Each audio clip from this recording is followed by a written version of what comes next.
how much time do I have? After a diagnosis of something like ALS, that question is almost always the first and honestly the most difficult one. It just hangs in the air, right? And it shapes every single conversation and decision that comes next.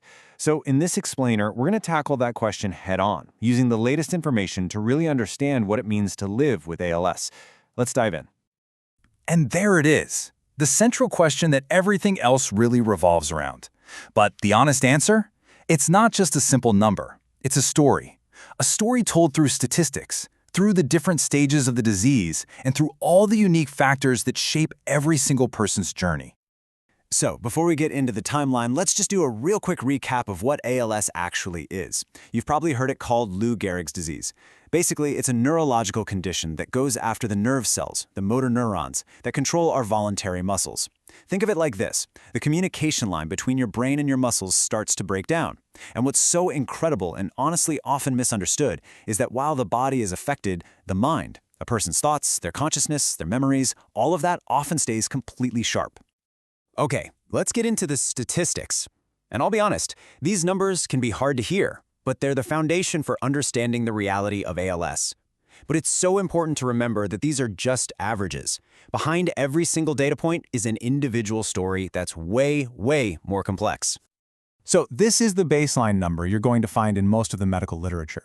On average, a person diagnosed with ALS can expect to live between 2 and 5 years after their symptoms first show up.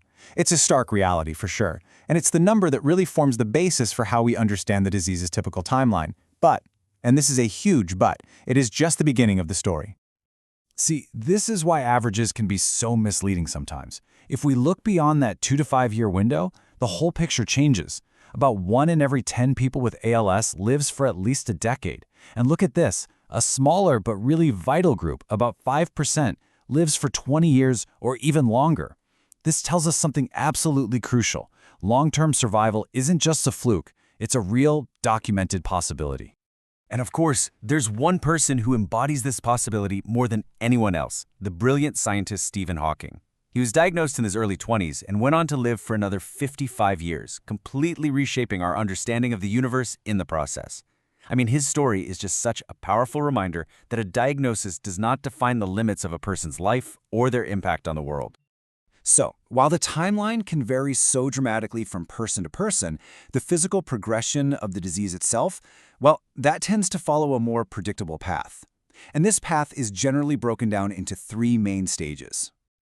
Yep, experts typically look at the progression of ALS in 3 phases. You've got the early stage, the middle stage, and the late stage. Understanding these helps clarify how the condition gradually impacts the body over time. So, it all starts in the early stage. This is often when a diagnosis finally gets made. You might notice things like muscle weakness, tightness or twitching, a noticeable loss of muscle mass, and everyday things, like keeping your balance or gripping objects, suddenly become a lot more difficult. This is usually when someone might start needing a cane or another kind of assistive device. Then you move into the middle stage, where the disease starts to spread to more muscle groups and some paralysis can begin. This is when things like swallowing and even breathing become more challenging. And another thing can happen here, something called the pseudobulbar effect, which is where someone might have these uncontrollable fits of laughing or crying that don't actually match how they feel inside. And by the late stage, the disease has progressed pretty significantly. Most voluntary muscles are paralyzed. That means activities we take for granted, like walking, eating, and speaking, often become impossible without a lot of help. At this point, round-the-clock care is pretty much essential to manage daily life and make sure a person is comfortable and getting the nutrition they need. Now, you're probably wondering, okay, why do some people progress so much faster than others? Well, there are several key factors that can influence a person's prognosis, and they're the reason why every single journey with ALS is truly unique. One of the biggest factors is actually where the symptoms first appear. So, when ALS begins in the arms or legs, that's called limb onset. But when it starts in the muscles of the head and neck, it's known as bulbar onset. And because bulbar onset affects critical functions like breathing and swallowing much earlier in the disease, research has unfortunately linked it with a faster decline. Genetics can also be a piece of the puzzle. You see, most ALS cases are what we call sporadic, meaning they just happen and aren't inherited. But in a small percentage of cases known as familial ALS, certain gene mutations have been linked to a more aggressive and faster progressing form of the disease. So, knowing the statistics and all the factors that influence progression, that naturally leads to the next big question: what can be done?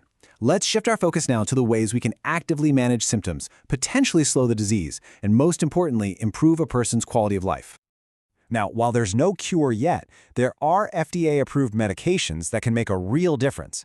Drugs like riluzole, edaravone, and tofersen, they all work in different ways to help protect those motor neurons from damage.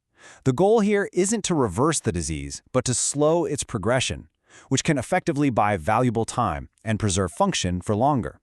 One thing is for sure, no one navigates ALS alone. It really takes a village. The ALS Association really emphasizes the power of having an interdisciplinary medical team. We're not talking about just one doctor. It's a whole team of specialists, from neurologists and pulmonologists to physical therapists and mental health professionals, all working together to tackle the complex challenges of the disease.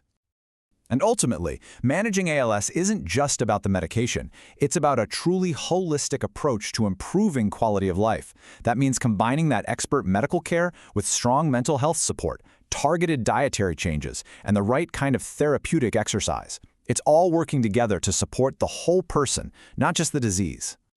And that brings us to this really powerful final idea. While the search for a cure is ongoing and so important, the focus for those living with ALS often has to shift, away from counting the years and toward making the days count. It's a profound change in perspective, isn't it? So maybe the ultimate question isn't just how much time is left, but rather how do we fill that time with life?